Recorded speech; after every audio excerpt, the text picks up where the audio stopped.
북한 외교관들이 자유롭게 이만갑 구경오는 그날까지 함께합니다. 이제 만나러 갑니다. 반갑습니다. 아 좋아요. 네, 뭐야? 왜 둘이지? 왜? 저 오늘 행한 느낌인데 예. 제가 왼쪽을 봤을 때 네네. 뭔가 희석이 형의 날개가 뭔가 좀 빠진 느낌? 그러니까 이게 지금 뭐 우리 허 작가가 네. 지금 안 계시잖아요. 근데 뉴스에 났더라고요 이게. 네, 그래서 맞아요. 욕실에서 미끄러져서 얼굴 다쳤다. 네. 뼈가 다쳤다 그래서 이 완쾌를 하기 바랍니다. 이만가면 특집을 한번 준비를 해봤는데요. 2016년 여름 정말 이 대한민국뿐만 아니라 전 세계를 들썩이게 했던, 떨썩하게 했던 바로 그 주인공입니다. 2016년이었죠. 영국 주재 북한 대사관 태영호 공사의 망명 이야기였습니다.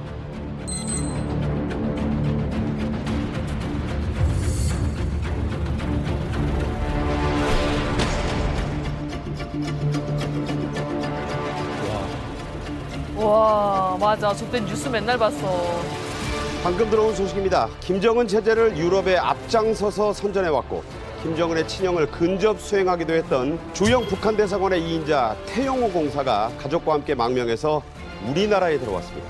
낮에는 김정은 만세를 외치고 저녁에는 집에서 남몰래 한국 영화를 보는 생활 풍조를 북한 땅에 퍼뜨려 놓았습니다.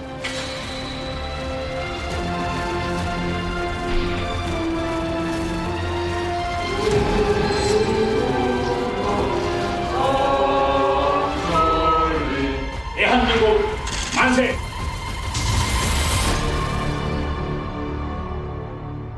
태영호 공사의 망명 그리고 또 이분 참 대단하십니다. 예? 대한민국이 한 4년 뒤에 정치에 또 이렇게 그러니까요. 와. 나서고 지금은 현직 대한민국 국회의원이. 네, 맞습니다. 자, 이 엄청난 행보를 보이고 있고 또 이만갑에 나오셔서 북한에 관련된 아주 생생한 정보를 전해주셨죠. 자, 오늘은요 7년 만에 그동안 못다 하신 이야기를 전해주신다고 합니다. 이 태영호 의원님 모시겠습니다.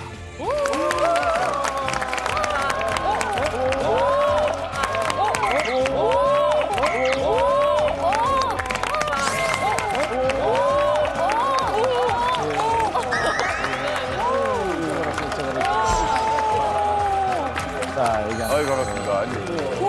와, 매너남이시네. 로맨틱가이. 오늘 이만갑에 정말 이분을 모시게 됐습니다. 저는 영원히 못 뵐 줄 알았는데 드디어 모셨습니다. 태영호 의원님의 태양이시며 태양이 바뀌었어. 태영호 의원님 가정에 등불이시고 모든 권력을 다 잡고 계신 오해선 작가님 모셨습니다. 반갑습니다.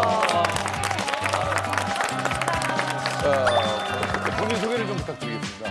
저는 평양에서 태어났고요. 네. 네, 우리 남편을 만나서 유럽에서 생활을 하다가 한국에 도착한 지 저는 7년이 지난 것 같습니다. 네, 반갑습니다. 네.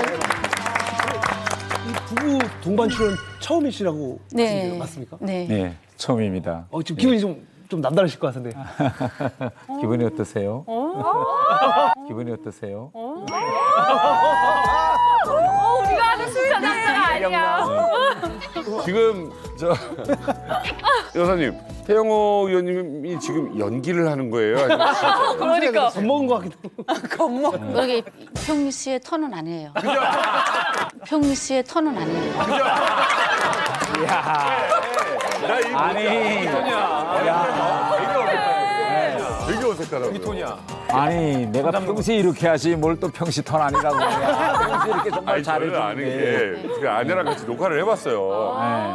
이게 불편하더라고요 뭔가. 진짜요? 네, 좀 약간 어색하기도 하고. 근데 오늘 너무너무 잘 나와주셨습니다. 아니 그동안 왜 이렇게 꽁꽁 싸매고 연기를 안 하셨어요? 저야 뭐 공개 활동 하자고 계속 뭐 꼬셨죠. 근데 저희 집 사람이 아직은 아니야 하다가 얼마 전에 책을 하나 냈거든요. 네네. 그러면 책을 하나 내니 여기저기에서 지금 섭외가 많이 들어와요. 그래서 이제는 좀 당신도 네. 좀 공개 활동을 해야 되지 않느냐. 그래서 제가 진짜 힘들게 오늘 이렇게 모시고 왔습니다. 제가 이 이야기만은 딱 하고 좀 넘어가야 될 것 네. 같아요. 왜 이만갑이냐면요. 네. 저희가 북한에 있을 때 이만갑 프로그램은 거의 다 봤어요. 제가 왜 그러는가 하면요. 제가 한국에 와서 2010년 12월에 평일교에 가서 첫 기자회견을 하고 그때 그 채널 A에 갔는데 그때 제가 이야기했던 거 생각나죠? 네.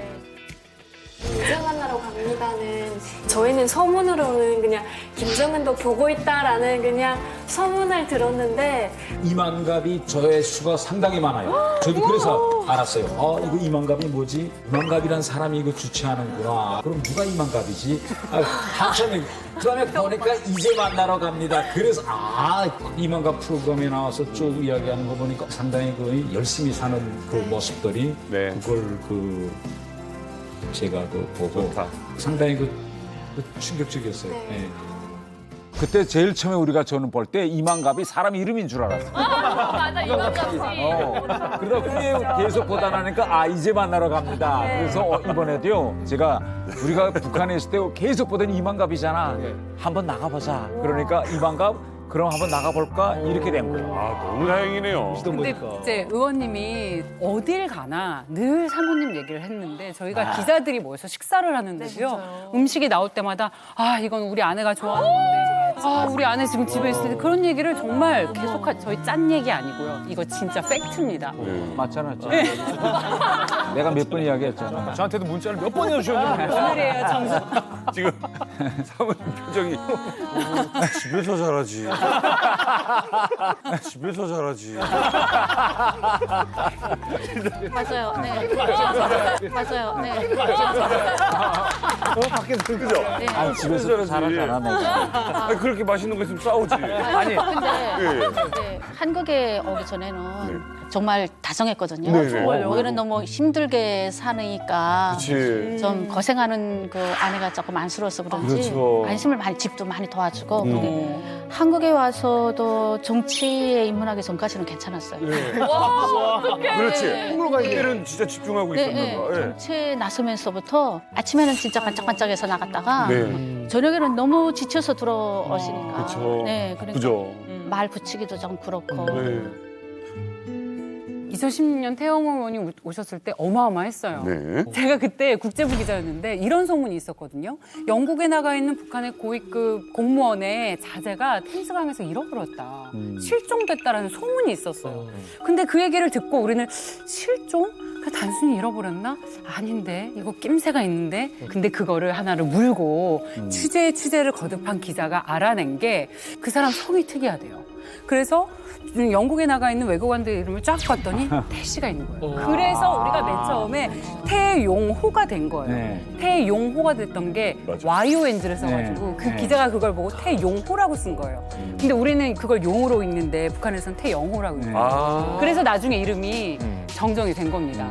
그렇게 해서 기자가 그 특종을 해서 그 다음에 통일부에서 발표를 했고 나중에는 어마어마한 기사들이 쏟아졌어요.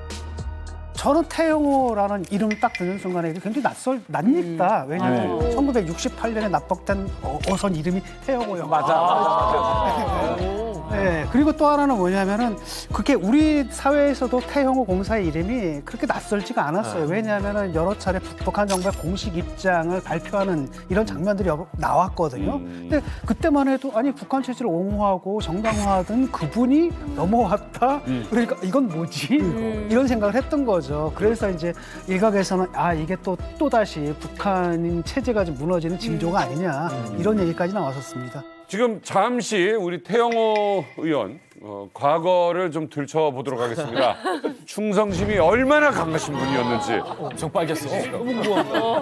자, 얼마나 빨겠는데.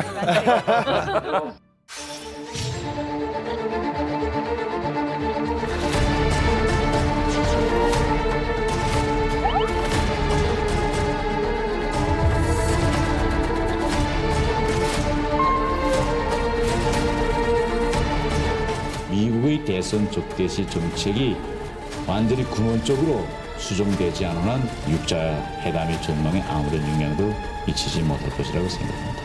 distorted information that the DPRK government not allow the ordinary people to go out, for work or what. 와 진짜 이런 자료가 있으시구나. 야, 근데 내용이 진짜 빨갛다. 완전 북한 사람이다. On his way back to hotel, he was surprised. Every night he see young children playing, going, without any adults looking after. And he found out that, oh, this Pyongyang city is so safe.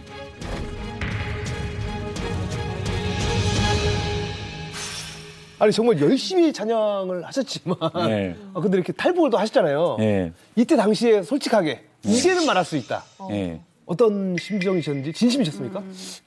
이제 저기서 본 저 모든 장면은요. 제가 영국 사람들 앞에서 하는 강연 장면입니다. 이제 그 뒤에 책이랑 있는 저것은 런던에 있는 큰 도서관에서 이제 청중들 앞에 놓고 하는데 저거는 꼭 찍어서 제 측에서 유튜브에 올립니다.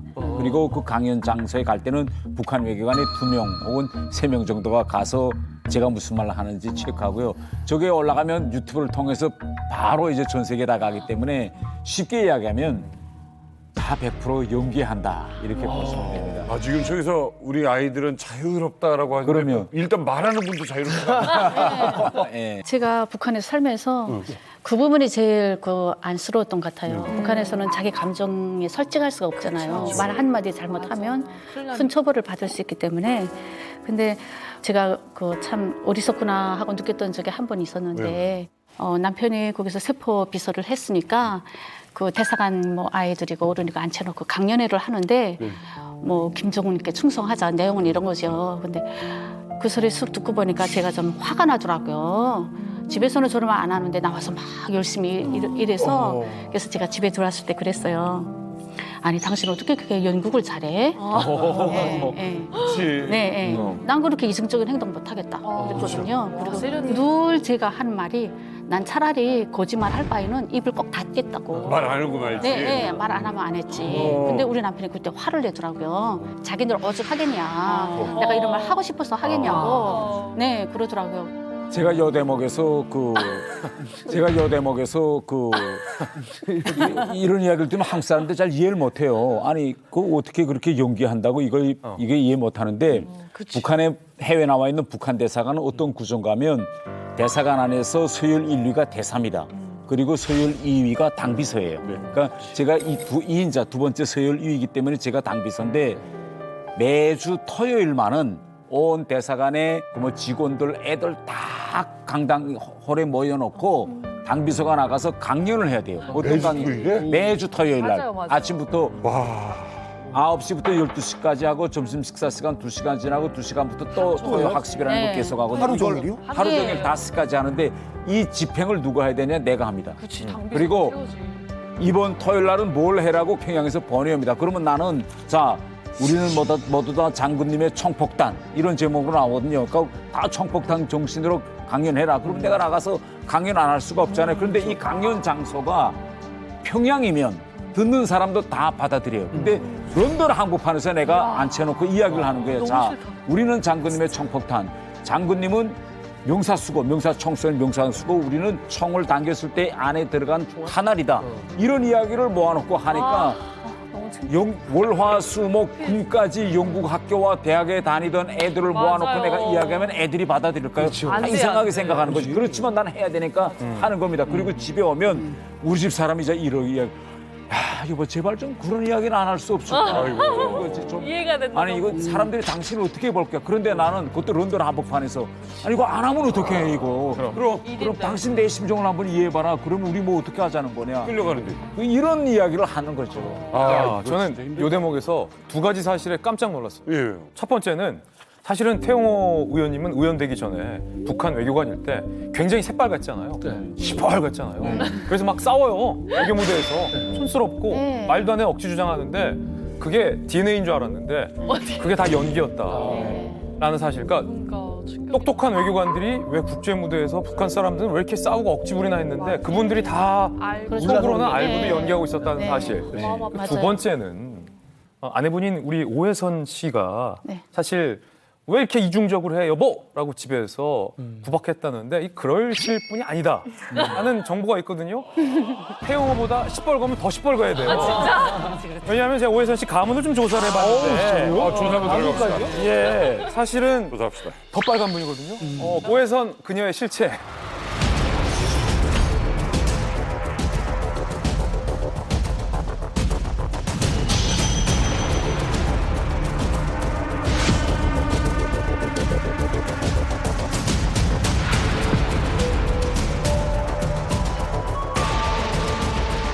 와, 김일성 백부. 사진이 있어.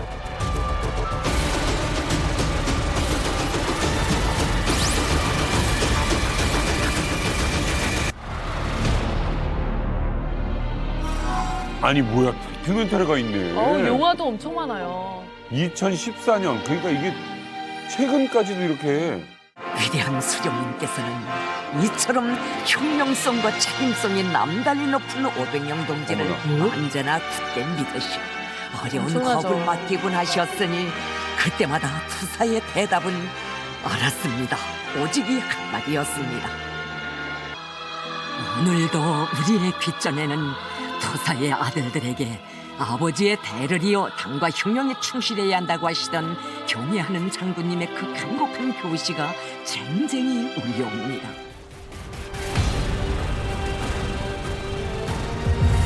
오천 당숙, 오금철. 와, 이거 나도 뉴스 이름 들어본 거야.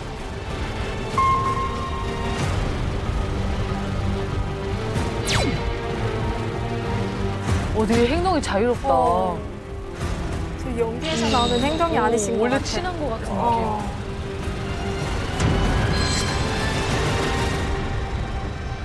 야, 대단한 분이에요. 대단한 가문이고 여기서 놀라시면 안 됩니다. 그래서 오해선 씨의 이 가문을 네. 저희가 한번 정리를 해봤습니다. 가장 주목해서 여러분께서 보셔야 될 것은 오해선 씨의 작은 할아버지인 오백룡입니다. 앞서 북한 매체에서 오백룡 동지로 불러요. 쉽게 말해서 북한 위인전에 나오는 분입니다. 어느 정도의 위인이냐면 빨치산 가문의 창립 멤버이자 김일성 주석과 함께 빨치산 항일 운동을 한 동지 관계예요. 그리고 밑에 이제 오금철과 오철산 이 두 분이 가계도에 등장을 합니다. 오금철은 인민군 총참모부 부총참모장이에요. 그리고 그 형제 오철산은 해군사령부 정치위원. 그러니까 오천 당숙이 북한 군의 공군과 해군을 꽉 쥐고 있는 실세 중의 실세다라고 보면 되겠습니다. 그리고 오해선 씨의 부친이죠. 아버지인 오기수는 북한군 고위 정치 장교를 양성하는 김일성 정치대학의 총장이에요. 총장. 총장이요? 총장. 나 정치대학 얘기 많이 들었는데요. 그러면 보세요. 가문적으로도 문화적으로도 혁명적으로도 정치적으로도 교육적으로도 군사적으로도 북한 내에 있어서의 모든 요직과 핵심을 쥐고 있는 어디를 봐도 새빨개. 어디를 봐도 새빨개. 그러니까 이 당에 대한 이 사상적인 배경이 철두철미한 가문에서 그러네요. 이제 이 귀하게 오해선 씨가 자리 잡아 있잖아요. 거기에 이제 태영호 의원이 탄 거죠, 이렇게. 올라탔죠. 그래서 장난 발가심. 의원은 그냥 이 가문에서 커리어는 부부 이거밖에 없습니다. 이렇게 되는 거예요. 맞아요. 사실은 넘사벽이죠. 넘사벽. 태 의원님 입장에서는 사모님인 오해선 씨는 넘사벽이에요. 이제 한국에 들어와 있는 분들 중에 출신 성분으로만 따지면 탑3 안에 듭니다. 그러니까 이한용을 제외하고는 지금 거의 제일 출신 성분이 세다라고 할 수 있는 분이에요. 완벽한 다이아몬드 수저입니다. 그럼 오해선 씨 스펙은 어떻게 될까요? 자, 먼저 우리나라로 치면 외고, 특목고와도 같은 평양 외국어 학원 출신입니다. 그런데 외국어 학원 중에서도 누구나 가고 싶어하는 영어과 출신이에요. 이건 우리 태영 의원님과 동문입니다. 그리고 북한의 최고의 외대인 평양 외국어대학 영어과를 졸업했습니다. CC셨구나. 맞아요. 근데 동문을 들으면 느낌이 확 오실 거예요. 우리 이만갑에도 자주 나오시는 고영환 박사님. 동문이시고 그리고 이제 칼기 사건의 김현희 씨와도 동문. 진짜? 네. 근데 사실 우리가 알고 있는 그 어마어마한 인사들이 동문들이 굉장히 많으시죠. 김현희 씨를 그 학창 시절에 알고 계셨나요? 레전드였어요, 그분은. 대학의 레전드에. 네. 어떤 면에서요? 후배들한 데는 그분은 우선 외교관의 딸이었고 그렇게 예뻤대요. 너무 예쁘고 착실했고 막 중앙당에 뽑힐 것 같다. 네. 대학을 졸업하다가 도중에 뽑혀가고. 네, 대학을 마저 졸업 못했어요. 그래서 아니 지금 미모로는 우리 뒤지지 않습니다. 아우, 안 해요. 안 해요. 뒤지지 않는다는 걸 어디서 증명을 하냐면 북한에서 국제 행사가 있을 때마다 귀빈들의 통역을 담당하는 엘리트 재원이었습니다. 집안 자체도 어떻게 보면은 북한에 충성하는 그럼요. 정말 빨갛고도 빨간 이런 집안부터 그러셨는데 왜 탈북을 또 결심하셨는지도 궁금합니다. 이전에는 난 어렸을 적에는 정말 내가 특산한 줄 알았어요.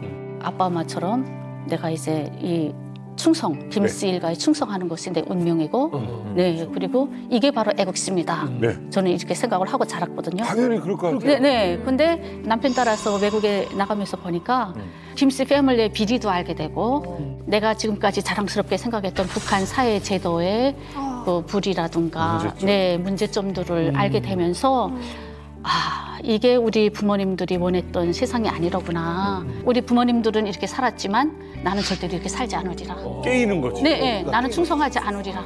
이런 게 저는 제 생활 하면서부터 확 들어왔었던 것 같아요. 네. 분명한 거는 네. 북에서 얘기하자면 보통 가문은 아닌 겁니다. 그러니까 네, 네. 왜냐면 할아버지 때에서 이미 네, 네, 이름을 다 아는 이런 분이 네. 태용호 의원과 만났어요. 근데 태용호 공사도 당시에 뭐 보통 학생은 아니었을 것 같고 수재인데 정략 결혼하신 겁니까? 그렇지. 우리 그 나하고 그 학원 때부터 같이 딱 친구가 한 명 있었어요. 근데 그 친구가 자기 멋진 그 남자 소개해준다는 거예요. 소개팅. 네, 네. 멋진 남자 소개. 그래서 막 이렇게 부풀려서 막 말했는데 부풀렸어. 그다음에 딱 만나고 보니까 자기 남자친구의 친구예요. 그거예요, 그게? 네. 친구의 친구. 네. 근데 잘생겼어. 키도 크고. 우리 남편이요? 예. 아주 동호 얘기하잖아요. 지금 동호 얘기. 동호. 동호 얘기하잖아요. 지금 동호 얘기. 아직까지는 동호가. 네, 네. 동호가. 네. 근데 그래서 약속하고 나갔어요. 나갔어요. 네, 그래서 설레는 마음으로. 근데 막 그 친구가 그러더라고요. 뭐 우리나라에 딱 한 분밖에 없었던 선행유학 출신이고, 그리고 영어도 잘하고 중어도 잘하고 지금 외교부에서 지도원으로 일하고 있다. 그러니까 나는 아직 학생이니까 그거 엄청 기가 막 이렇게 갔잖아요. 스펙이 좋아요. 네, 네. 근데 거기다가 내가 돈 달란 건 일반 집이래요. 간부집 자녀도 아니고. 얼마나 똑똑하면. 네, 네. 저는 그래서 오히려 더. 네, 그래서 보자 하고 갔는데 먹여 살리는 건 내가 먹여 살리면 되니까. 그때는 그랬죠. 그치? 네, 그때는 그랬죠. 그래서 딱 나갔는데 바람 맞고 들어왔어요. 왜요? 왜? 바람 맞고 들어왔어요. 왜요?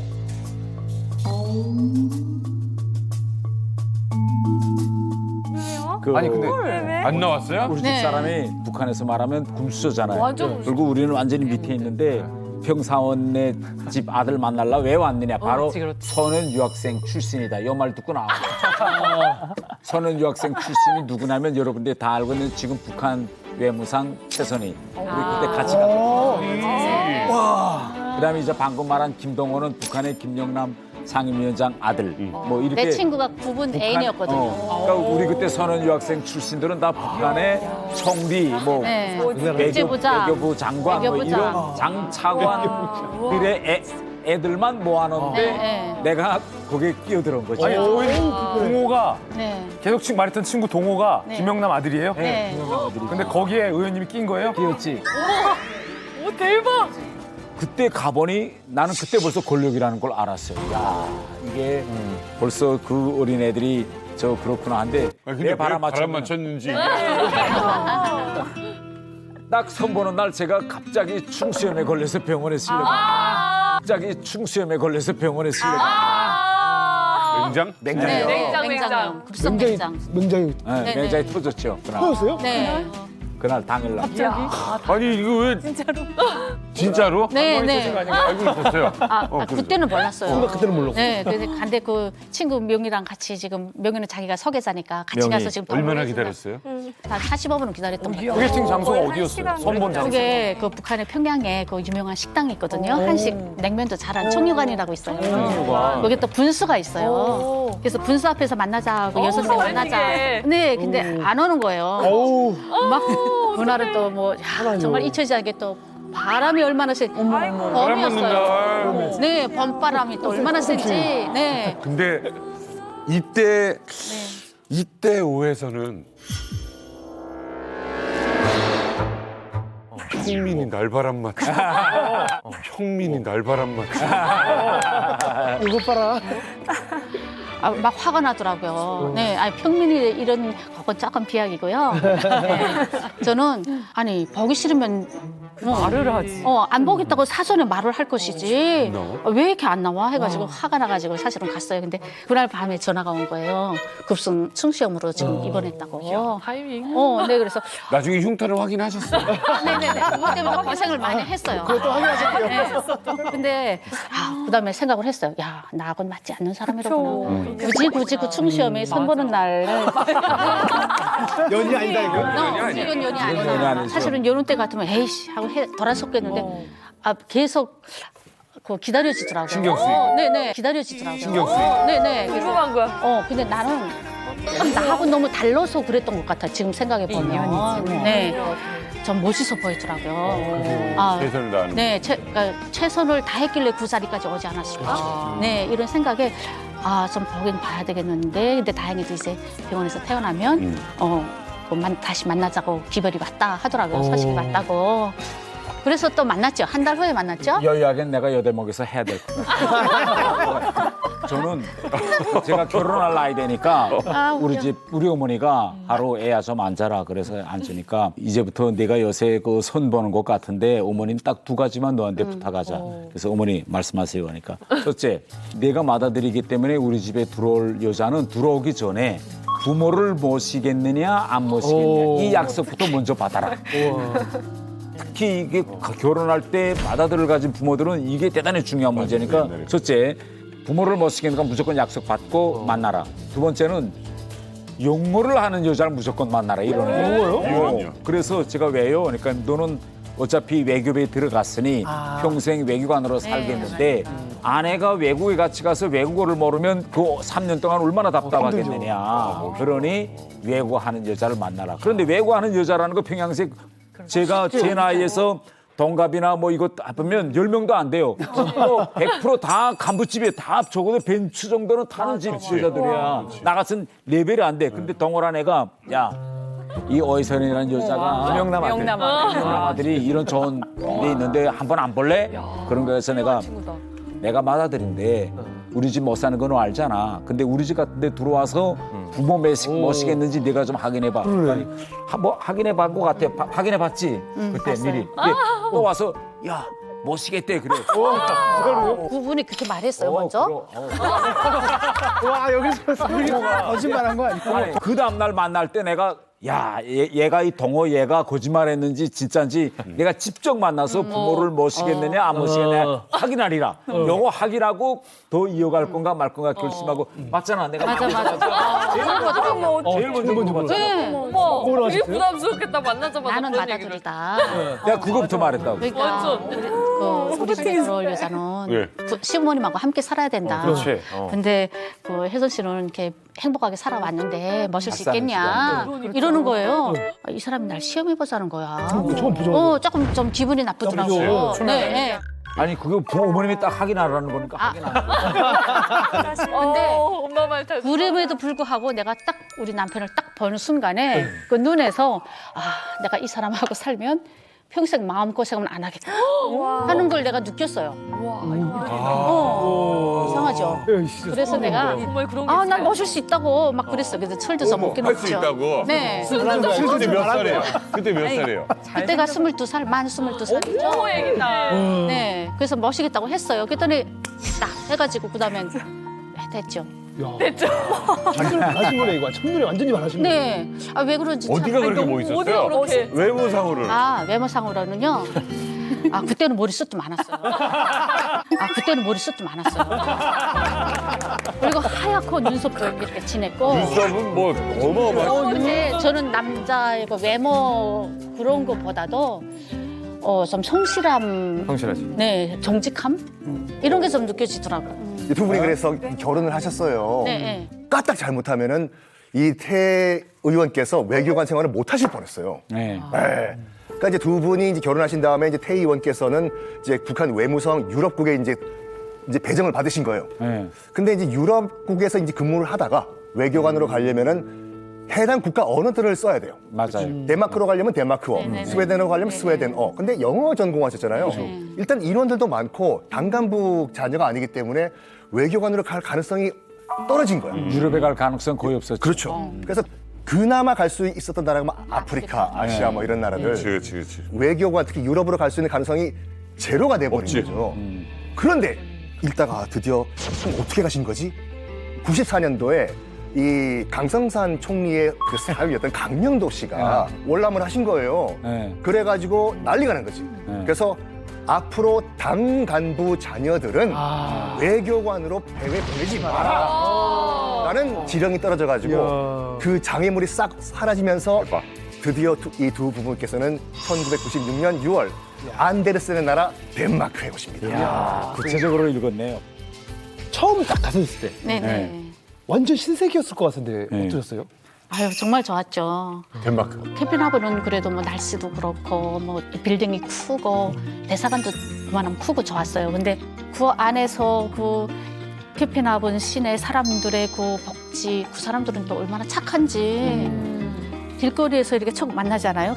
인구도 별로 많지도 않은데요. 그냥 지나가는 분이 없어요.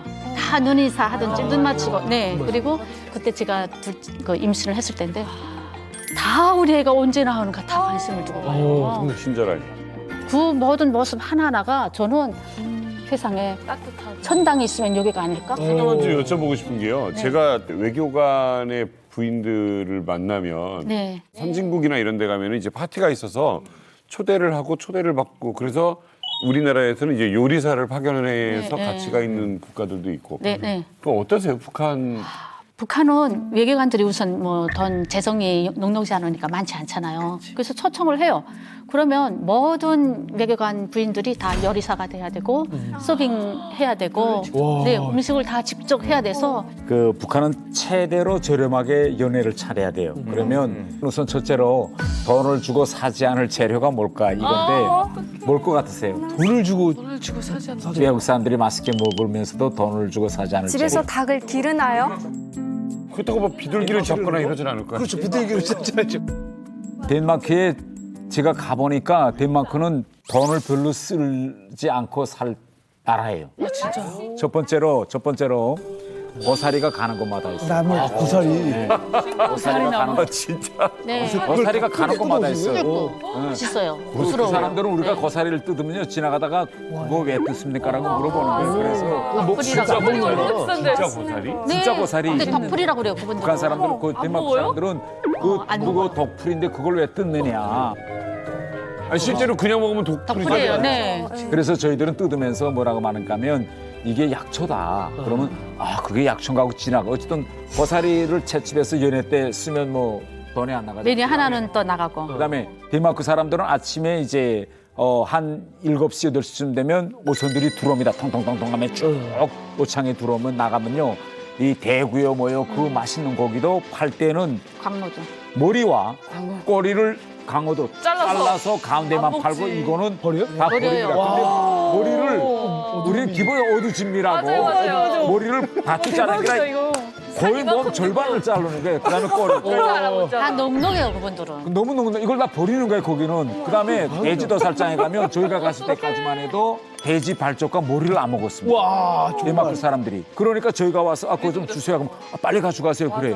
그런데 네. 3년 지나니까 중국 사람들이 막 비자가 오기 시작하는데 라이벌이 생겼어. 오창에 들어올 때는 중국 사람들이 딱에다가 덴마크 사람들이 이거 머리하고 이거 꼬리 부분을 자르면 다 가져가고 돼지 도살장에 거기 가면 이 발쪽과 대가리 자르면 가져갈까? 이 대만군들이 이 사람들이 이걸 가져갈까? 이거 북한에 있는 수단들 가보니 이자처럼 보쌈 요리가 나오고 발전 요리가 나오니 아 이게 돈이구나 하고 알아는 거야. 그래서 그다음부터 이걸 돈을 공짜로 안 줬어요. 그때 그 전에는 다 공짜였어. 와 대박이다. 이건 이 맛있는 거를. 이제 덴마크를 갔어요. 네. 거기서 아까 임신하셨다고 그랬잖아요. 네. 아이는 이제 거기서 낳으신 거예요? 네, 거기서 났죠. 근데 우리는 딱 계획을 한 거예요. 북한에서는 겨우 한 해만 데리고 나왔으니까. 그렇지. 한 명 다는 못 네, 데리고. 만약 둘 나면 우리 큰애도 못 나올 거잖아요. 그래서 그 중에 하나는 더 돼야 네, 되니까. 그래서 우리 그래서 덴마크에 도착하자마자 우리 둘째 낳자 했어요. 우리 도착하자마자 서둘러 빨리. 근데 사실은 외교관에 애를 낳는 거는 거기서는 허용 안 돼요. 그게 무슨 말이야? 외국에 나가서 외국에 나가서 아기를 낳는 낳는 거는 외교관의 룰이 그게 허용을 안 하거든요. 근데 병원에 가자고 보니까 진료비가 너무 거기는 비싼 의료보험이 나라예요. 없어. 외관들 의료보험이 없어요. 네, 의료 보험이 안 돼 있어요, 북한은. 그러니까 다 자부담해야 되는데 그래서 그러면 나는 진찰을 받지 않고 그냥 있자 해서 진찰도 안 받고요? 네네. 그래서 막달까지 기다렸는데 막달 됐는데 우리 남편이 북한 그 출장 들어오라고 정보가 들어온 거예요. 그러니까 우리 남편이 그다음에 걱정스러운 거예요. 불안하네. 자기 없이 애를 낳아야 되니까 일주일인가 당신 갔다 왔죠. 그동안에 내가 애를 못 낳은 거예요. 네, 계속. 그래서 병원에 가서 그 입원비를 절약하자면 구급으로 들어가야 되잖아요. 덴마크는 구급으로. 내가 이야기할게. 내가 이렇게 이야기할게. 적당해. 자, 돈은 없어. 근데 애는 낳아야 돼.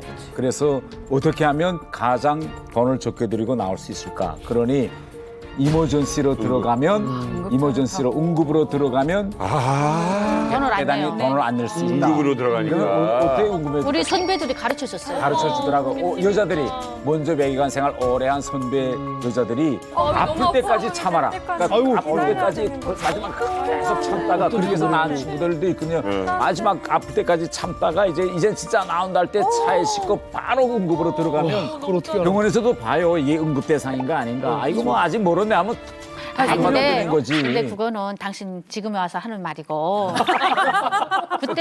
그때는 사실은 우리 남편은 내가 아프다고 말을 하면 갔었을 거예요. 그럼 물론 갔지. 근데 그때는 내가 우선 문제였어요. 그렇지. 나는 우리 큰애를 낳아봤지 않아요. 그렇죠. 근데 진통 와야 애를 낳잖아요. 그렇죠.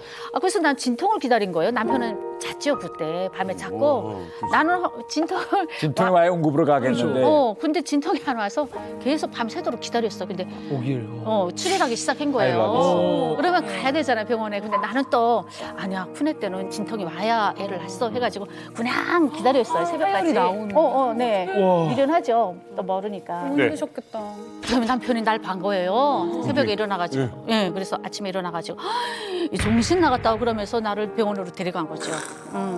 근데 외교관 부인이 그러니까요. 돈 아끼려고 세상. 아니 근데 왜 그러는가 하면 선배 부인들이 아플 때 가야 된다. 그러니까 아무리 아파도 마지막 순간까지 기다려라 하니까 우리 집 사람도 아프면 안 나오는데 하혈은 하지. 그러니까 이제 아픔이 오겠지 하며 밤새 기다린 거예요. 근데 나는 딱 화장실에 들어갔는데 그래서 그 바닥에 그래서 여보 정신 나간 거 아니야? 야 가자 병원에. 아픔이 없는데 아픔이 없어도 가자고. 아프진 않았거든요.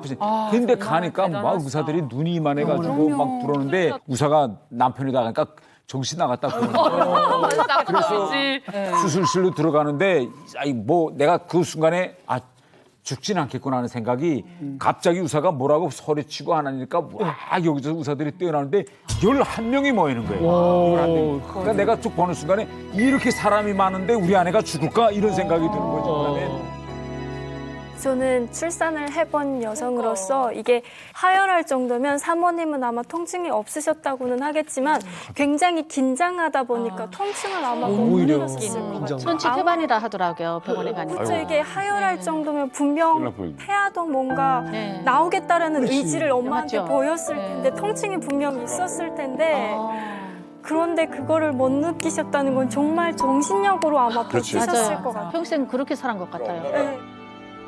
다 끝난 다음에 의사 보고 물어보니까 이제는 생명이 이제 지장이 없냐 하니까 지장이 없다. 그래서 정말 너무 기뻤고 다른 하나는요. 솔직히 얘기하면 저희 집에서 큰애가 아프니까 저희 부모님들이 야, 이 둘째를 낳자 계속 그랬어요. 그랬는데 왜 못 낳은가 하면 애를 한 명밖에 못 데리고 나가는데 우리가 둘째를 낳으면 부모가 선택을 해야 돼요.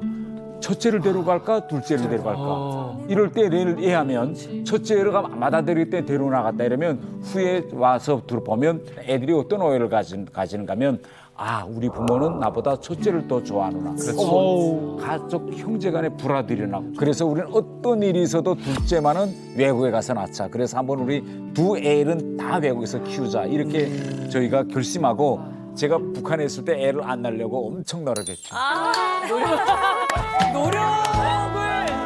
노력을 어떻게? 이게 대단하십니다. 그거를 컨트롤한다니. 아이 키우는 건 좀 도와주는 남편이었어요? 그 애를 낳고 또 대사관 그 부인들이 나이 많으신 분들이니까 음식을 많이 해오죠. 걱정스러우니까. 근데 우리 남편은 no 하면 다 막더라고요. 왜요? 난 잘한다. 자기는 이제 유학생 출신이기 때문에 자기는 굿 셰프이기 때문에 자기는 다 할 수 있다. 그러더라고요. 내가 하겠다. 네, 그래서 나도 믿었죠. 그래서 믿었고 국을 끓였는데 그래서 첫눈에 내가 알아봤어요. 그래서 첫눈에 내가 알아봤어요. 야, 거짓말을 했구나. 거짓말을 했구나.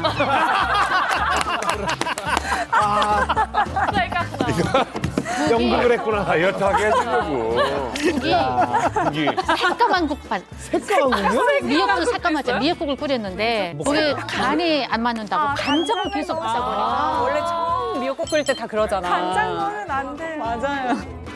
자, 근데 이게 유럽에 사시면 우리 교민들이 다 있는 곳이란 말이에요. 네. 그러면 한국에 대해서 접할 일이 많으셨을 것 같아요. 네. 런던에 나서 저는 별 세상도 이런 데가 없구나 하는 생각을 했어요. 거기는 그 뉴말던이라고 한국인들이 모여서 사는 타운이 있어요. 네네. 네, 근데 그게 대사관에서부터 한 1시간 반 그렇게 되거든요. 네.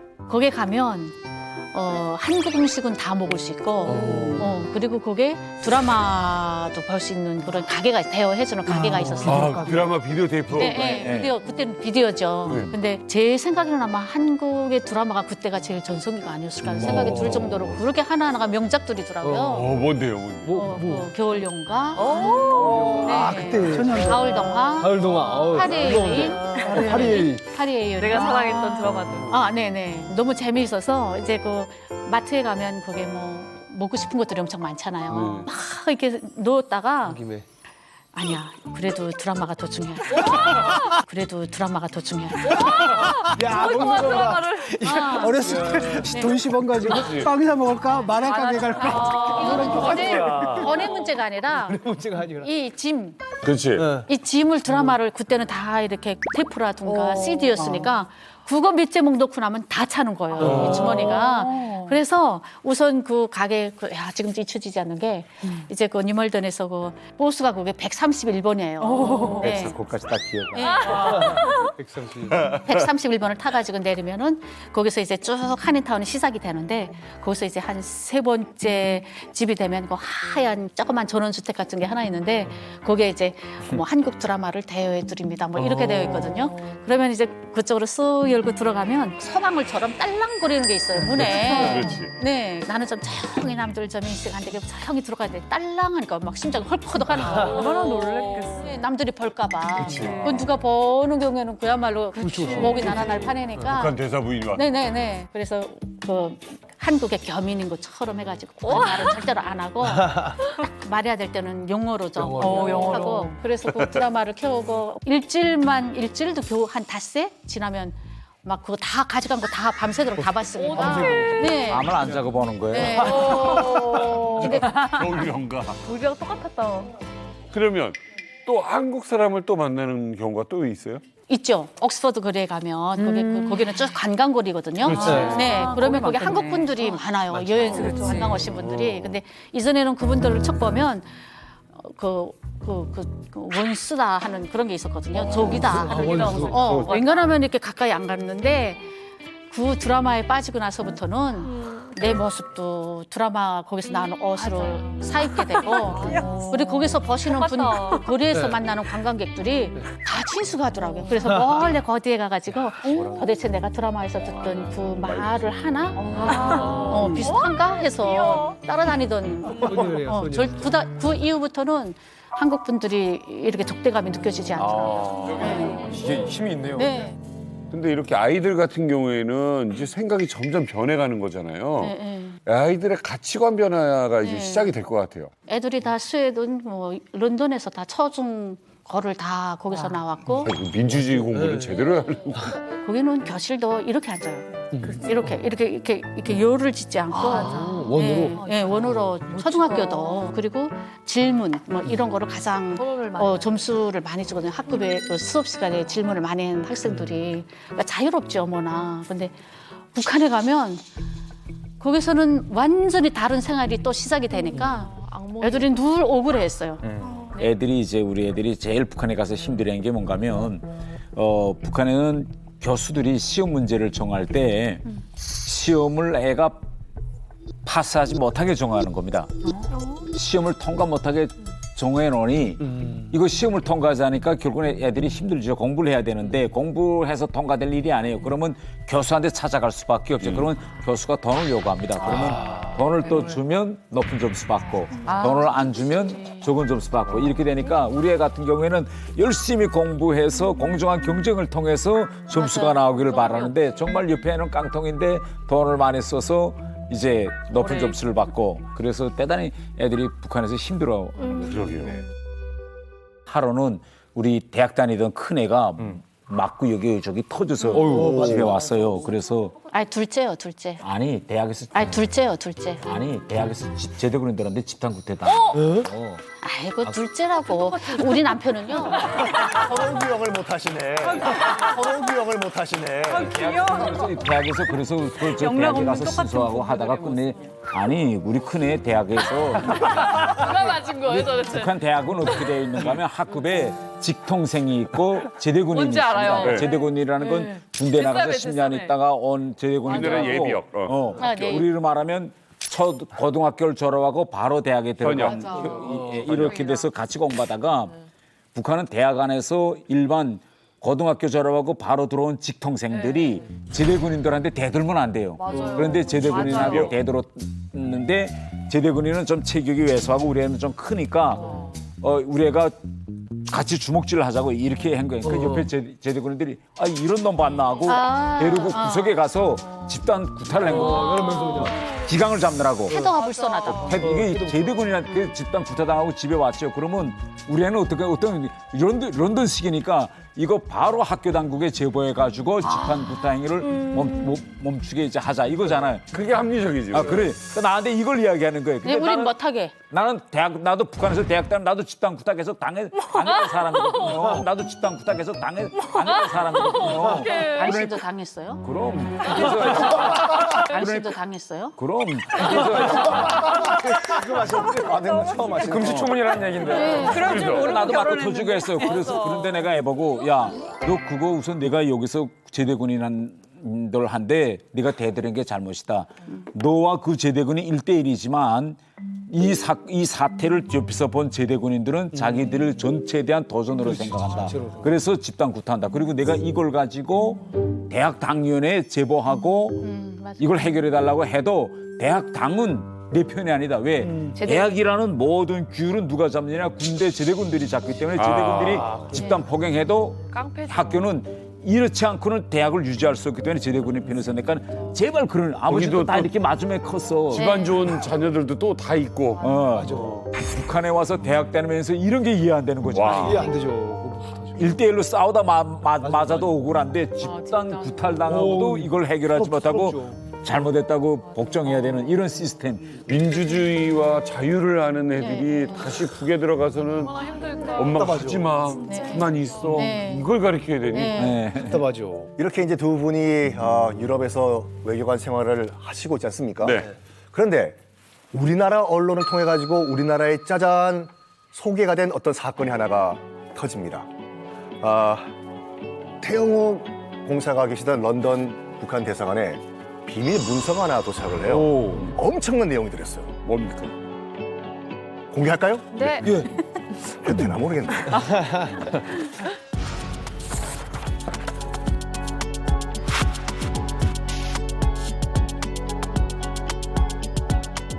서기실 암호 문서. 수령의 신변 안전과 관련되는 특별 사항이다. 특별 사항이다. 대사는 물론 당신의 가족에게도 이 사실을 알려서는 안 된다. 5월 20일과 21일 런던 로열 앨버트 홀에서 Would you know my name if I knew 에릭 클랩튼 공연이 열린다. 가장 좋은 좌석으로 총 6장의 티켓을 예매하되 중앙 쪽으로 4자리, 측면으로 2자리를 구입하라는 서기설 암호 문서가 도착합니다. 이야, 저게 비밀 문서예요? 비밀 문서이고요. 초보하라는 거 아니에요, 그냥? 이 얘기 좀 해주세요. 저는 이제 그야말로 누구도 알면 안 된다. 대사도 물론 집안의 아내도 알면 안 된다. 그래서 그때도 솔직히 아내한테는 얘기 안 했어요. 그런데 딱 감이 오는 거예요. 에릭 클랩턴 볼라 올 사람이 누굴까? 뻔하지. 이거 뻔하잖아요. 딱 한 사람밖에 없어요. 북한에서는. 김정은의 형, 김정철밖에 올 사람이 없는데 그런 내용은 하나도 없이 표를 예매하라, 그 자리를. 그래서 제가 가보니까 표는 이미 다 나가고 없어요. 이제 남은 건 뭐냐? 결국은 덧돈. 프리미엄 덧돈을 주고 살 수, 안표밖에 살 수가 없어. 아유, 왜 외교관이 안표를 구하고 다니? 그래서 또 자리도 찍어줘요. 아무 자리나 표 있는 거 뭐 사 이게 아니라 에릭 클랩튼이 나온 데서부터 어느 위치 정도에 있는 돈은 값을 묻지 말고 사라. 그 자리로 이렇게 되는 거죠. 결국은 많은 돈을 덧돈 우리 프리미엄을 주고 그 표를 안표 시장에서 제가 샀습니다. 하니까 그다음부터 이제 일이 진행되는 겁니다. 그때 전 세계 외신이 사실은 김정철을 주목한 거죠. 베일에 쌓여 있는 수령의 아들이 영국에 떴다. 그 에릭 클랩튼 공연 보러 떴다. 김정철을 주목하다가 그 옆에 수행하는 외교관이 있는데 바로 그게 태공사더라. 그래서 사실 그때 태용호 공사가 북한 외교관으로서 전 세계의 이미지를 각인시켰던 사건이 바로 이 사건이었어요. 아니 근데 이렇게 비밀로 했는데 다 알았는데 사실 그게 바로 문제인 겁니다. 북한도 이미 한 달 전에 선발대가 또 옵니다. 와서 다 모든 그 행선이요 뭐요 그걸 다 하고 이제 며칠 날 온다 이렇게 됐습니다. 그래서 로열 앨버트 홀에 그날 저녁에 조용히 차를 대고 들어갔는데 그렇게 딱 입구에서 김정철이 뭐라고 하는가 하면 여기 왔다 그냥 갈 수 없으니 입구에서 거기에 에릭 클랩튼 티셔츠도 팔고 칼걸이도 팔고 뭐 이런 거 파는 거였어요. 그거 살라 가자는 거예요. 어머, 어떡해. 가서 보더니 거기 있는 거 몽땅 모조리 다 사. 이것도 사, 이것도 사, 이것도 사, 이것도 사. 에릭 클랩튼과 관련하는 비즈니스니까 다 샀죠. 다 사고 이제 들어가는데 바로 일본 기자들이 거기에 진을 치고 모퉁이해서 카메라로 우리 모든 동선을 찍고 있는 걸 몰랐죠. 그래 우린 들어가 앉았어. 앉아서 이제 그 위치에서 지금 보고 있는데 바로 일본 지금 TV S 뉴스가 김정철이가 지금 이게 로열 앨버트 홀에 있다라는 걸 바로 보도하고 실시간으로 보도하고 보도를 보자마자 영국 BBC가 또 로열 앨버트 홀에 있다고 보도하니까 외부에 바깥에 있던 사람들이 큰일 난 거죠. 안에 있는데 야 이게 지금 떴다 이렇게 된 거고. 가죽 점퍼에 선글라스를 낀 곱슬머리 남성이 승합차에서 내립니다. 김정은의 친형 김정철이 분명해 보입니다.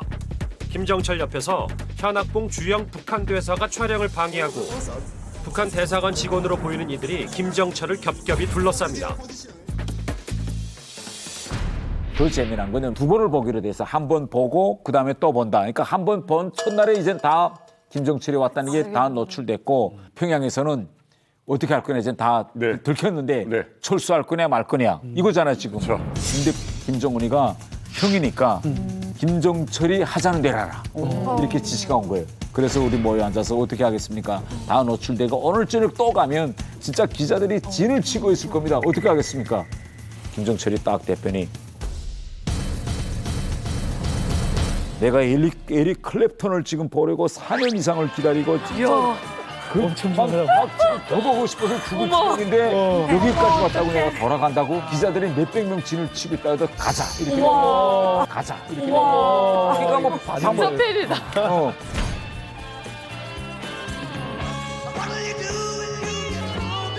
그래서 그다음에 할 수 없이 어떻게 이제 기자들이 뭐 있는 거 뻔하잖아. 그다음에 도착해서 내리는데 그때 제 얼굴이 나온 겁니다. 내려서 기자들이 그저 막 지금 우리 연예인 가는 것처럼 앞을 못 가게 막아나 서는데 그래서 제가 막 앞을 헤집으면서 그 공연장 안으로 들어가는데 매니저 일을 하신 거잖아요. 매니저. 외교관 출신에. 에릭 클랩턴도 겁나 신경 쓰였겠다. 그러니까 불편해가지고 공연도 안 그래서 마지막에는 우리가 나가자고 보니까 지금 밖에 뭐 기자들이 꽉 우선 영국 사람들이 BBC 보도를 듣고 알고 바깥에 다 있는 거예요. 한번 얼굴 좀 보자.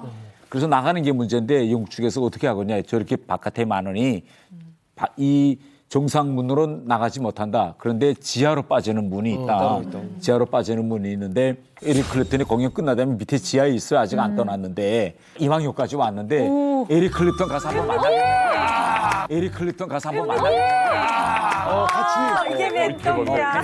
가서 만나겠느냐 아니면 그대로 지하로 빠지겠느냐 이렇게 됐는데 어떻게 하시겠습니까 하니까 다 보았는데 빠지죠 뭐 그러더라고. 그래서 빠져나왔어요. 본인이 좀 약간 멋쩍게 해요. 왜 바깥에 기자들이 있고 그다음에 영국 런던 시민들이 밖에서 소리치고 이러니까 쑥스러워했구나. 쑥스러워. 근데 김정철은 왜 에릭 클립턴을 그렇게 좋아했던 거예요? 본인 자체가 에릭 클립턴 되고 싶은 거죠. 기타 천재예요. 다 정말 잘 쳐요. 런던에 덴마크 거리라는 게 있어요. 거기에는 가면 기타와 기타 액세서리만 파는 거리가 있어요. 난 그런 거리가 있다는 것도 몰랐지. 근데 오자마자 덴마크 거리 갑시다. 덴마크 스트리트 가자. 근데 기타 보다가 야, 이 기타가 내가 마음 드는 기타인데 하고 거기에 하나 기타를 꺼내는데 그 옆에 기타 칠 수 있는 그 스튜디오가 있어요. 그러니까 주인이 열어주고 그 안에 들어가서 치라고 기타를 줘. 한 30분 치니까 주인이 다시 오더니 나 물어보더라고. 좀 얘기하자더니 우선 이름이 뭐냐. 그리고 앨범을 내셨냐. 그래. 앨범을 아직 나 낸 거 없다. 아니 그 정도 수준인데 왜 아직 앨범을 못했냐. 그러면서 이러이러한 곡인데 한번 나오고 채보면 어떠냐. 주인도 또 그 유명한 기타리스트인 거야. 내가 이름을 보니까. 그래 둘이서 또 뭐 이거 뭐 그래 뭐 막 얘기하더니 둘이 치는데 둘이 미치는 거야 소리가. 끝나니까 주인은 이거 김종철인 걸 몰라요. 왜? 그날 로열 레벨토 홀에 가기 전에 있은 일이니까. 계속 김종철이 보고 이름이 뭐냐 우리 둘이 같이 좀 공연하자. 그 정도라고. 같이 좀 공연하자. 그 정도라고요. 그 정도라고요. 근데 남편은 지금 이렇게 흥분돼서 오셨잖아요. 그러니까 집에도 이렇게 막 개선 장군처럼 온 거예요. 우리 큰애가 그 옆에서 지나가면서 그 소리 지금 이 과정을 지금 쭉 듣더니 우리가 북한에 있을 적에는 대학생들도 그렇게 비사회주의 하지 말아라 뭐 네 그러면서 미국 뭐 한국 영화도 못 보게 하고 음악도 못 듣게 하더니 저들은 저렇게 몇천 달러씩 내면서 저런다고 하면서 막 격분해 하더라고요. 그래서 우리 남편 그 소리 듣고 우리 남편 그 소리 듣고 그다음에 또 말을 못했어. 내가 연기를 야 이럴 일도 있었고 이럴 일도 있었고 하면서 막 이야기했는데 우리 애가 싸늘하더니 아버지가 뭐 이거 좋다고 그렇게 흥분해서 얘기하세요. 그 말 듣는 순간에 하고 딱 그냥 맞지. 뭔가 딱 생각을 하네. 잘못된 거 아니야. 말 안 하더니 그 말 쑥 하면서. 맞는 말이지. 그러니까 사고가 영국식으로 사고. 그러니까. 네. 인적으로 딱 생각하잖아요. 아니 그래서 이게 보니까 얘기를 쭉 듣다 보니까 우리 의원님 가족은 지금 뭔가 전환점이 필요해요. 이래서 탈북을 결심하게 된 건가? 네. 저는 매번 북한에서 나올 때마다 그래도 항상 그 자유에 대한 그 희망을 가졌어요, 꿈을. 그래도 우리 가족 넷이서 나가면 이제 혹시나 무슨 일이 생겨도 가족끼리는 뭐 빠져나갈 수 있겠구나. 이런 항상 그런 기대를 했는데 마지막에 영국으로 나올 때는 큰애는 도두구나. 걔는 대학생이니까 대학생 못 나가잖아요. 그래서 걔는 떨구게 됐어요. 그게 2013년이에요. 그래서 매번 애들하고 함께 다녔는데 이제는 더 없겠구나, 기회가 없겠구나 했는데 1년이 딱 지나가지고 2014년도에 같이 일하던 지인한테서 연락이 온 거예요. 지금 김정은이가 외국에 나가 있는 집 자녀들에 한해서는 대학생인 경우에는 부모의 부담으로 외국에 나가서 유학을 할 수 있게 했다. 근데 그게 사실은 북한 외교사에 없었던 일이거든요. 그래서 내가 막 그랬어, 우리 남편 보고. 여보, 이게 하늘이 준 기회라고. 내가 이제 이 기회를 놓치지 못하면 정말 평생 기회가 없다고 난 안 들어간다고 내가 막 그랬어요. 당신도 이번에 이제 우리 애만 나오기만 하면 우린 들어가지 말자 했거든요. 근데 우리 남편은 아예 아무 말도 없더라고요. 반응이 없었어요. 그래서 이제 애가 성과적으로 나와가지고 그다음엔 애들이 공부 열심히 하면서 우리 남편하고 나하고 늘 그랬죠. 저녁에 이제 우리 밥 먹기 전에 1시간씩 저 대사관 주변에 산보 운동 삼아서 다니곤 했는데 대사관에서 이런 말을 못하니까 다 이렇게 도청될 수도 있어요. 그래서 내가 남편 보고 계속 주입을 했죠. 우린 가야 된다, 가야 된다. 근데 우리 남편은 사실은 다 자기도 생각하고 있으면서도 내가 나가서 또 괜히 경솔하게 입을 열릴까 봐 큰일 그런 거예요. 나잖아요. 그러다가 우리 애가 이제 마지막에 6월에 졸업하기로 되어 있었는데 그 6개월 과정안이 줄어들었어요. 왜요? 그 학교에서 과정안이 그 실습 기간이 없어졌어요. 아이고야. 그러다가 애가 그때는 막 북한에서 이제 애들 끝났으면 다 들이보내라 했거든요. 네. 끝났는데 왜 있어? 그때 우리 남편하고 나하고는 이제는 결심할 순간이 왔다 해가지고 네. 우리는 될수록 좀 영국에 더 있으려고 그렇게 지금 시간을 끌고 있었는데 거기에 언젠가면 2016년 3월 달경입니다. 그때 또 이런 사건이 또 일어났는데 중국에서 여정업원 집단 이제 13명. 예. 해외 북한 식당에서 일하던 근로자 13명이 집단 탈출한 뒤에 어제 입국했습니다. 정부는 이번 사례가 북한에게도 상당한 충격을 줬을 것이라며 대북 제재에 대한 효과가 나타나고 있는 것으로 평가했습니다. 그때 북한에서 뭐라고 이야기했는가 하면 이 여정업원들이 탈북하자는 이 공감대가 어디서 이루어졌느냐. 한국 영화와 드라마를 보았기 때문이다.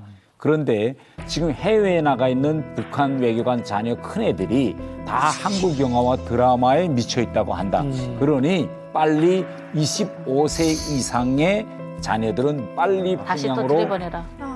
들여보내라. 이렇게 돼서 겨우 2014년에 데려 나왔는데 거기 2016년 3월 달에 끝난 겁니다. 이제 무조건 다 들어가라.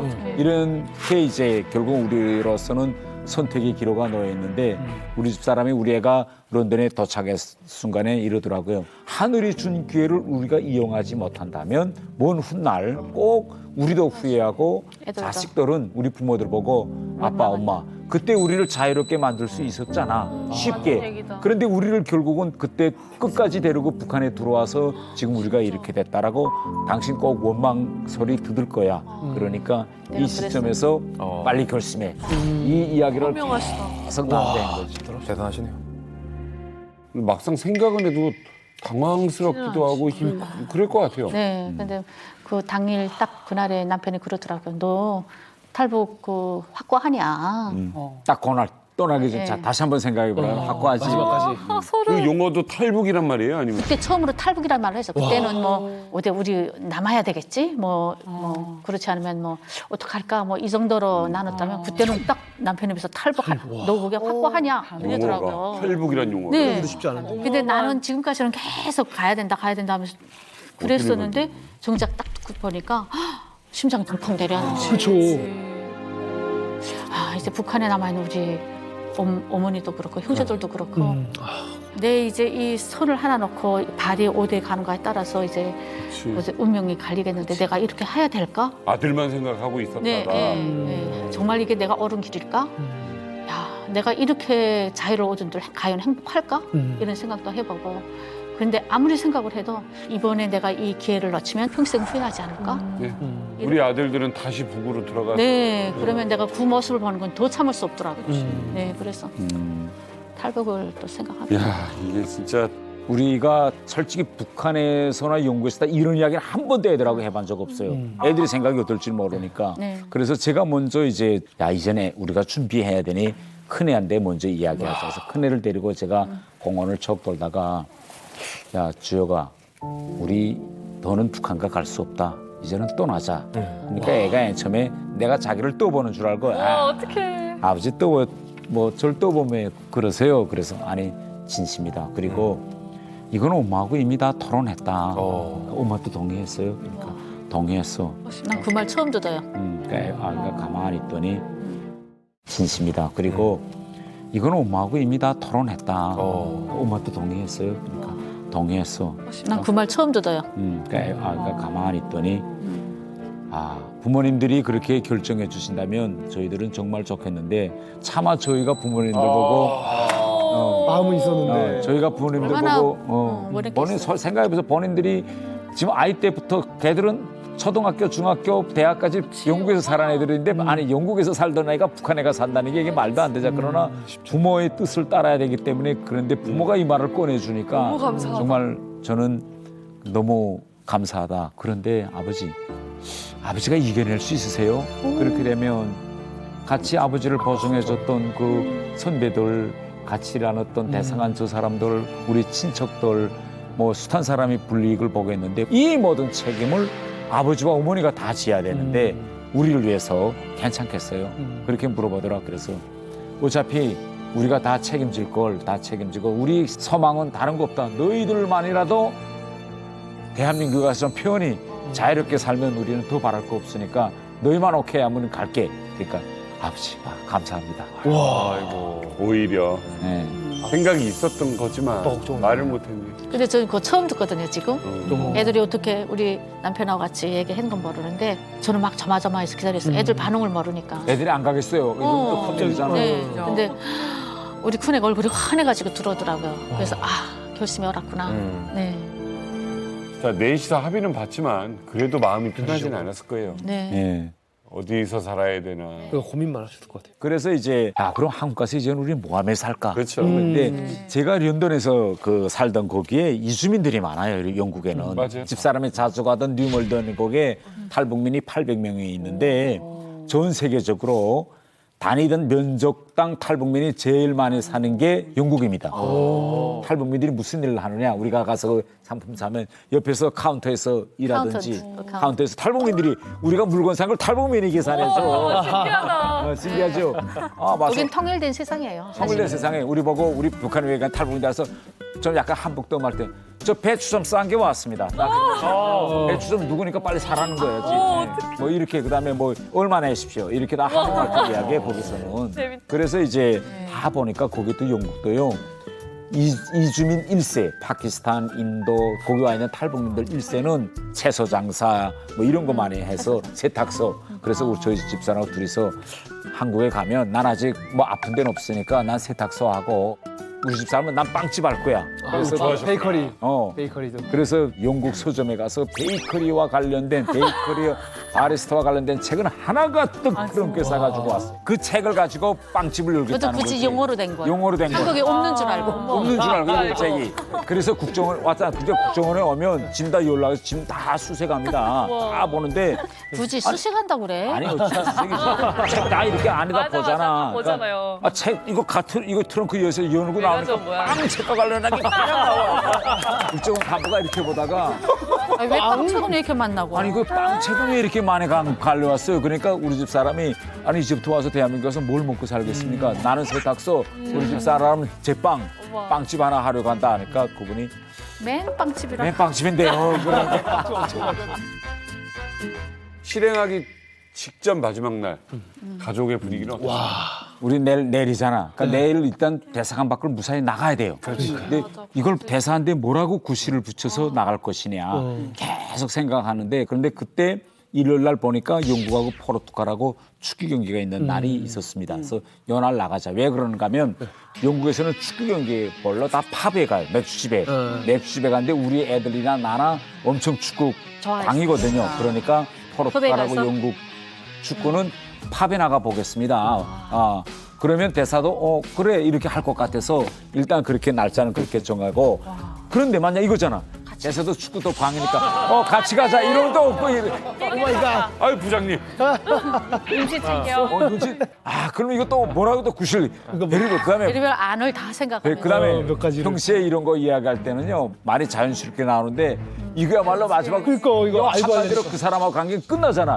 그럼 내가 막 이러면서 그래서 집에서 혼자 이렇게 훈련도 해봐가지고 이러는 거야. 맞아. 어떤 느낌인지 알아. 그다음에 마지막 날에 이제 내리면 끝나잖아요. 같이 지나던 이 친구들하고 다 끝나는데 우리 집 사람은 잠이 올까? 우리 집 사람은 잠이 안 와. 뭐 할까 내가 보니까 집 청소를 하기 시작하더라고.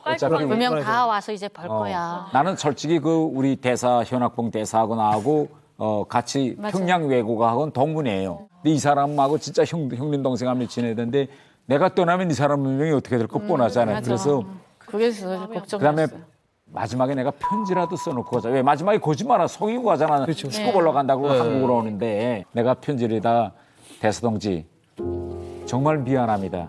막 지금도 눈물이 나요. 이렇게 정말 대서동지는 형으로 대해줬는데 내가 속이고 간다. 근데 어쩔 수 없지 않느냐. 그래서 가는데 통일될 때까지 꼭 건강하게 지내라. 꼭 만나자. 정말 미안하다. 그리고 원망하라 하고 편지 쓰고 왜 우리가 북한을 떠나게 되느냐 그 심정을 대사한테 구구절절히 다 쓰고 통일이 되면 꼭 만난다. 그러나 대성자인데 이렇게 거짓말하고 내가 북한 대사관 밖으로 나가는 건 용서해달라. 아마 그 다음날 우리 간 다음에 아마 들어와서 다 받겠죠. 예.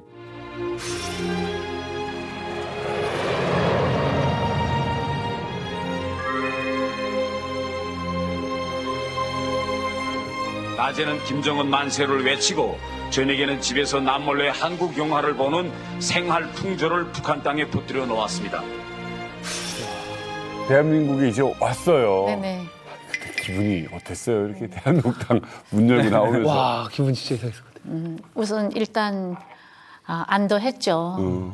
떠날 준비를 하면서부터 정말 잠을 제대로 못 자고 그랬어요. 불안하게 했는데 애들도 어쨌든 자유로운 이제 앞으로는 어떻게 될지는 모르지만 네 자유로운 땅으로는 데려왔으니까 행복했어요. 태용호 당시 공사께서는 국정원에 있을 때 마음이 편하지만은 않았을 것 같아요. 저는 한국에 와서 안가에서 자잖아요. 자는데 이게 한국에 왔다는 감이 안 들어요. 그러니까 밤 자는데 계속 악몽을 꿉니다. 어떤 악몽을 꾸는가 하면 때로는 런던거리에서 도망치고 북한의 수석자가 따라오고 또 때로는 평양인데 맞아요. 내 옆에 친구가 내가 탈북한다는 걸 제보한 거예요.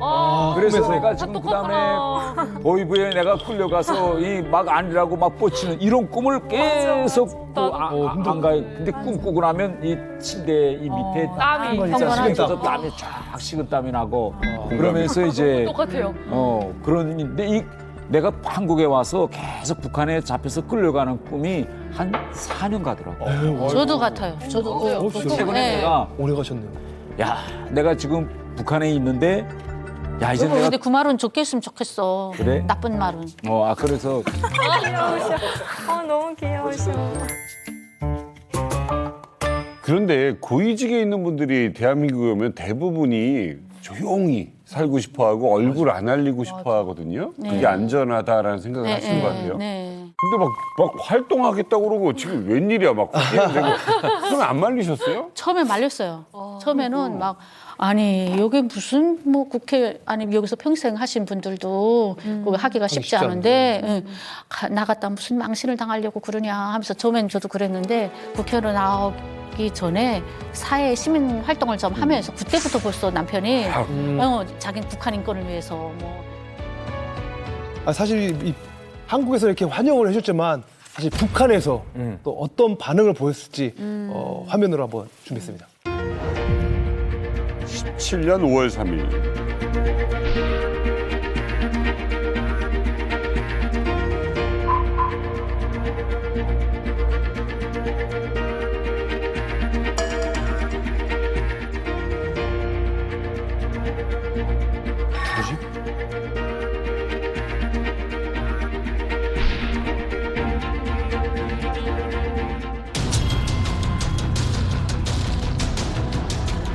제 누나하고 동생이에요.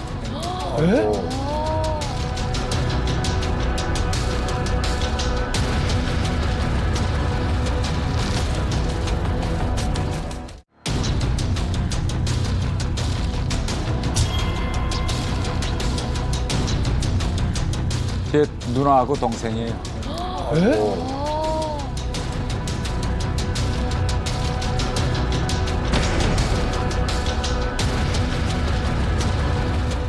한 명도 없습니다. 우리 가문에 한 명도 다 자기 직책 프로 악선전입니다. 그자는 한 생을 그렇게 목을 잘라서 쓴 담준에 넣어내는 시원철놈이 있어.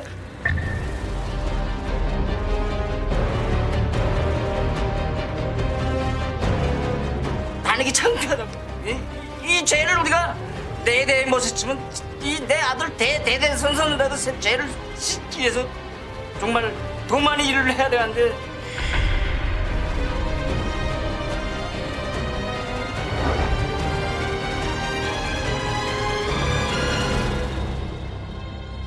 가족들 영상을 보시고 나서 태영호 의원님 어떠셨어요? 저는 그때 정말 가슴이 아팠고, 야, 이거 내가 우리 누나하고 그다음에 우리 동생한테 정말 많은 죄를 지었구나.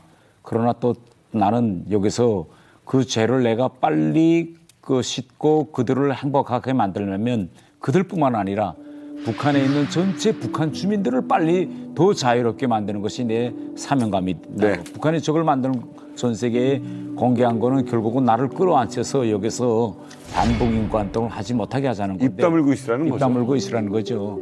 거기에 내가 무릎을 꿇는다면 그 다음 사람이 또 무릎을 꿇을 것이고 다 이렇게 될 겁니다. 그래서 나는 끝까지 싸울 것이다. 저는 이렇게 이제 그때 그걸 보면 그런 결심을 다졌죠. 오혜선 씨께서도 정말 마음이 불편하셨겠어요. 네, 불편. 나는 이거를 그때 처음에 한번 지금 내가 두 번째로 보는데 저는 유튜브에서도 이거는 항상 보지 않거든요. 네. 우리 사람은 일부러 안 봐요. 네, 저는 못 보겠더라고요. 근데 지금 이렇게 쭉 보니까 정말 또 어떤 분들은 또 뭐 배신자다고 그러기도 하고. 근데 많이 제가 배신에 대한 생각을 정말 한국에 와서 많이 했어요.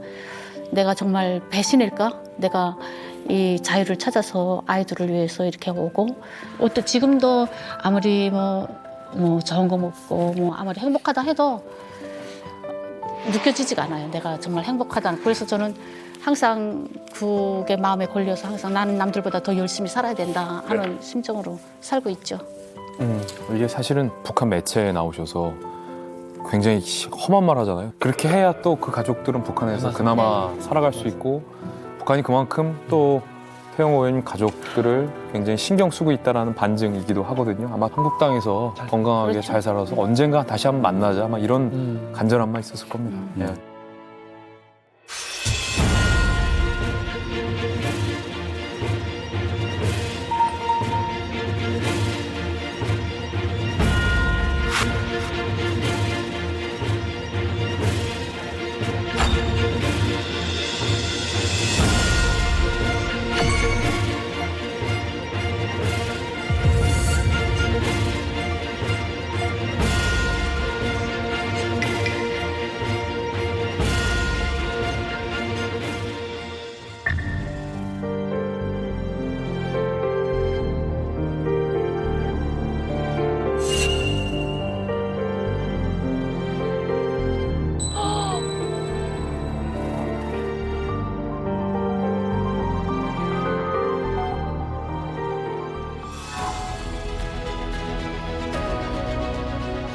반드시 평화롭고 번영하는 통일된 강국을 일도 세우게 되자는 것을 똑똑히 보여줘야 합니다.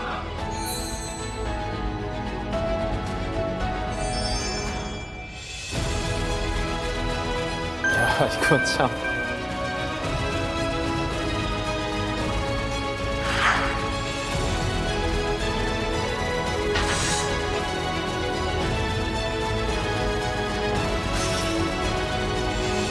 저렇게 뉴스를 통해서 갑자기 홍보가 나왔어요. 네, 이때 기분은 정말 반가웠어요. 네. 저는 그래도 아니 그러면 우리 언니랑 다 무사할까? 좌천당하지 않은 거죠. 네, 무사할까? 막 만나고 싶은데 내가 또 그 괜히 섣불리 나서다가 또 형부 힘들게 한국 왔는데 발목을 잡을 것 같아서 그럴 수도 있네. 네, 그래서 참고 만나지 말자 했어요. 보지 말자 했는데 아니다.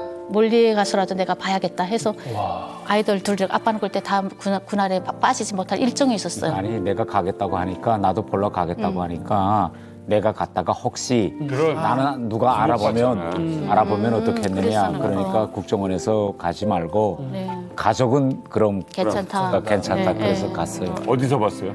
그러니까 그 상암 경기장이 있잖아요. 축구 경기장인데 거기 주석단에 지금 아저씨가 나와 있고 우리 애들은 제일 저 뒤에 또 저는 이렇게 쌍안경으로 멀리서 봤거든요. 아이고야. 네, 그 좀 막 떼지 않고 우리 애들이 엄마 나도 좀 보자 그러면 또 이렇게 하면서 봤는데 조금 있다가 김정은을 막 찬양하는 이런 게 막 막 서로 뭐 축하도 나누고 막 한영식도 하고 예술 나누고 그다음엔 제가 아저씨가 나하고 다르구나. 내가 이전에 아저씨도 별 수 없지. 네, 예. 근데 나도 저렇게 살아왔지 맞아. 하고 생각을 하니까 정말 내가 정말 거짓말을 죄를 많이 지은 그런 생각도 들고 마음이 네 무거웠어요. 그래서 그날 정말 힘들었던 것 같아요. 제가 한국에 와서 대단히 기적 같은 이야기가 있었는데 제가 삼층 서기실의 암호라는 책을 썼거든요. 어촌 당숙, 우리 아버지 사촌 형에 대한 이야기를 제가 490페이지 거기에 이제 썼거든요. 6.25 때 월남 내려왔던 이야기를 하루 국정원에서 전화가 따라랭 하고 저한테 옵니다. 그 이야기 주인공이라는 사람이 수원에서 날 만나자고 한대요. 그래서 예? 하고 내려갔습니다. 당장 만나보자 하고 그분한테 가서 이야기를 해보니까 1950년 10월 달에 그분이 함경북도 명천을 떠날 때 우리 아버지하고 마지막 나눈 대화 요거 우리 아버지가 나한테 들려준 거하고 딱 같아요. 야, 더 기적은 그 다음에 일어납니다. 무슨 기적이냐? 당숙이 가만 내가 북한에 있는 친척들 사진을 다 가지고 있다는 거야. 아니 그분한테 북한에 있는 친척들 사진이 어떻게 있죠? 그러니까 고향에 너무 가보고파서 브로커한 데다가 돈을 주면서 고향에 있는 친척들로 다 갔대요. 그래 그 브로커가 예 하고 가서 진짜 다 가져왔는데 내가 말하는 기적은 거기에서 제 7살 때 사진을 찾은 거야. 제 7살 때 사진을 찾은 거야. 대박. 사진. 와 신기하다. 와 자랑하자고 어디요? 이게 저의 7살. 그리고 이게 제 삼촌이고 제 삼촌 엄마인데 저의 삼촌이 약혼식 하던 날 우리 가문의 사진인데 근데 깜짝 놀라서 나는 너무 기분 좋은데 집에 와서 딱 우리 집사람을 보니까 무슨 생각이 드느냐. 우리 집사람은 나보다 더 간절한 소원이 있어요. 언니를 찾고 싶은 거예요. 그래서 여보 미안해. 내가 이제부터 당신 언니 찾아줄 거야. 라고 나섰는데 이제부터 당신 이야기해봐. 보고 싶은 가족이 누굽니까? 우리 아버지가 그 이전에 서련에서 유학을 하시면서 만났던 그 거려인 그분하고 만나서 딸이 그러니까 이복 언니죠. 이복 언니. 예, 근데 그때 아빠가 귀국해가지고 왔는데 이게 뭐 빨치산 유산이라면 분명 이렇게 막 믿고 그래야 되잖아요. 근데 러시아 여자는 아니지만 거려인이었어요. 말이 안 되죠. 그게 북에서는 이해할 수가 없는. 네. 그러니까 아빠가 불신을 받은 거예요. 그 저기 서련과 관련한 해는 또 뭐 참가하고 그리고 또 옆에서 또 많이 또 친척들이 이혼해라 계속. 그래서 이복 언니가 있으시구나. 네네네. 그래서 이복 언니가 아버지가 너무 평생 보고 싶어 하셨고 또 마지막에는 또 이복 언니 때문에 마음고생을 많이 하시다가 세상을 떠나셨기 때문에 나는 꼭 그 이복 언니를 만나서 아버지가 그 많이 후회하셨고 많이 가슴 아파하셨고 많이 그리워하셨다. 그 말은 꼭 전해주면 그래도 하늘에 계시는 아버지가 조금이라도 좀 마음을 좀 넣지 않으실까 하는 생각이 들어서 그래서 그분을 좀 찾았으면 하는 간절함이 있어요. 그리고 이제 혹시 이만갑을 통해서 혹시 보았다면 꼭 뭐 여기 채널 A라도 연락을 주시면 감사하겠습니다.